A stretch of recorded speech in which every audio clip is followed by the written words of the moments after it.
What's up, everybody? It's the Digital World Podcast. And this interview has some very good clips in it all over the place.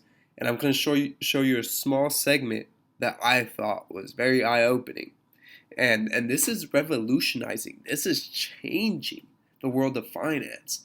And if you haven't, it's 55 minutes long, but it's 55 minutes worth of your time. Now, this is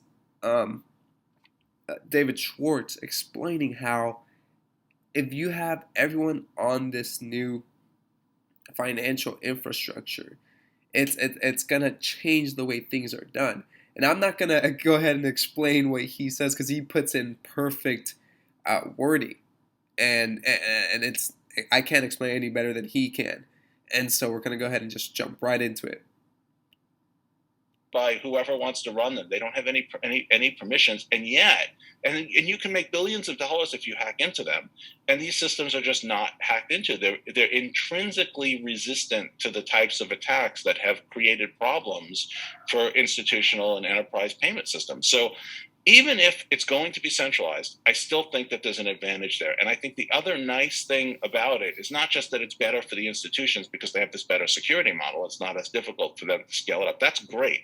But the other thing is, if we can get different central banks on a common technology platform and a modern technology platform, then we can pursue interoperability. One of the things that I discovered working at Ripple for the last 10 years and selling software to banks is that they all have different systems, they all have different standards, they all have different everything, and trying to get them to interoperate was a nightmare. If they were all on a modern platform, that would just be so much easier. I mean, that would. And these systems will inherently be able to support foreign assets. So like my central bank vision would be like the US has a system, the EU has a system, Russia has a system, and then wherever jurisdictions are compatible, they can federate assets. So if you're a US bank, you could hold a euro balance that the Fed would sort of be the custodian for. And it's a balance reflected on the Fed's balance on the European ledger and your balance on the Fed's ledger. And now you could reach a world where every major financial institution in the world could settle with every other major financial institution in the world in any asset that has jurisdictional compatibility in a few seconds, all the way back to a central bank. Now, that's effectively counterparty free because there's nothing that's more a dollar than the Fed owing you a dollar. Like that's world changing. That's a very big deal, and this technology can do it. So and there you have it. So he's discussing where the interoperability of this new platform would be key, and that's the XRP ledger. That's what it provides, and now you have all these side chains that can do several things, and you can watch the whole interview to see.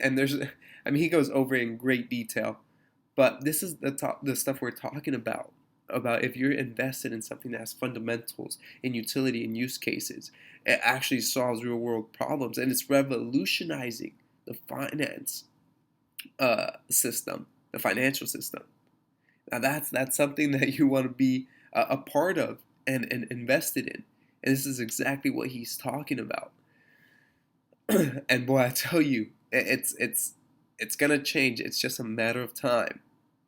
And I thought I'd show that to you guys because I found it very intriguing, very important to know that and hear that.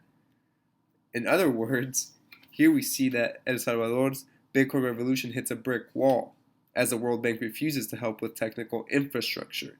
Now, do you think they know something that we don't know or that we do know? Bitcoin doesn't solve it. It's the infrastructure that would be built on Bitcoin. You can't. It's too old. It wouldn't work. And a perfect way to illustrate this is here. Charles Hoskinson, and digital asset investor, posted this, and look what Hoskinson said. So the problem with Bitcoin is it is so slow. It's like the mainframe programming of the past. And it's the only reason it's still around is because there was so much invested in keeping it around that we just kind of have to leave it there. And one day COBOL will die.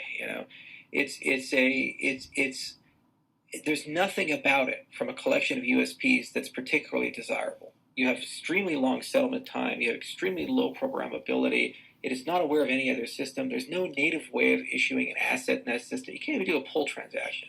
I mean, you can't do anything that's interesting or unique there.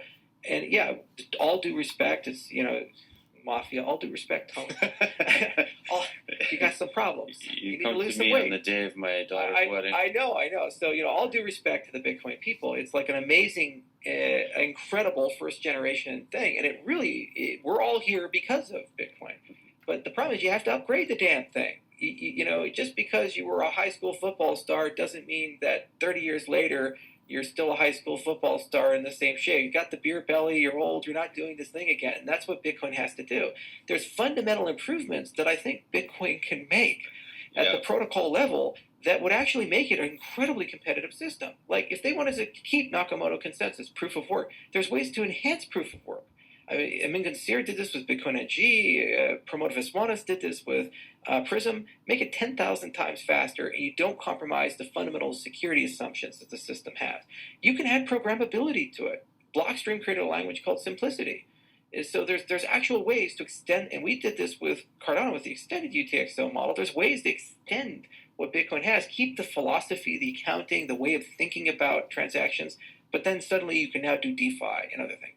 But what they've done is said, we will not evolve the base layer at all, and we're just going to build all this layer 2 stuff, which is usually highly fragile and centralized, and requires enormous effort at the base level to do anything. It's not a coincidence. Vitalik started as a color coins guy and a master coin guy, hanging out in those circles. He was trying to innovate and do things in Bitcoin, and it was so hard and difficult that he started diverging and going. So there you have it, and that's from Charles Hoskinson, who knows a lot more than I do about the technical stuff. And so that's some of the reasons that should be a little more clear to you guys, that on layer 1, they just didn't want to innovate. They wanted to stay on that same course. And he's saying there's a lot of things you can do to improve proof of work. Now, moving on, I thought this was interesting. I'm not going to play this video, but she essentially says that she adores Gary Gensler because he knows what he's doing. Actually, I'll play the first beginning. Well, I think the good news about kind of structure is, there's obviously a regulatory framework that's in place. We have a new administration. We have a lot of great people at the helm having a lot of great conversations about what happens to inspire innovation, not stymie innovation. And so, I adore Gary Gensler. I think he can do a fabulous job in not just in the crowdfunding space, but in the crypto space and all the other areas where I think you need level-headed people who have been in the trenches. He was obviously the chair of the CFTC in the past. He knows crypto. He was at MIT studying this. And so he, in my opinion, obviously in the Obama administration, he was also part of. So she basically has very high praise from, and she says that he knows exactly what he's doing. He's been in there, done that. But what we see in the case now is he's definitely going to bring down regulations. He's just waiting for Congress to set forth the laws and kind of the regulatory sandbox so he can enforce what he thinks will create a regulated digital asset space. And I thought that was interesting. And in other words, you see here, Mark Cuban, he's calling for regulation after stablecoin collapse of Titanium token. And so it's another important person advocating for regulation. So when you hear it, it's coming. It's slowly but surely. Soon it'll happen so fast, you'll be like, whoa, what just happened? And here's just a reminder for you guys to end this video, that most of the time is boring price action. And this is from Blockchain Backer. And, you spend probably 85% of the time in crypto, he says, and that the red periods definitely far exceed the green periods. So enjoy the excited moments. But in order to enjoy those, you have to go through these hard, red, grueling times. Okay? I hope this episode has brought you some value. Like and subscribe, comment below. What are your thoughts? As always, I like hearing from you. This is the Digital World Podcast, and I'll see you in the next episode.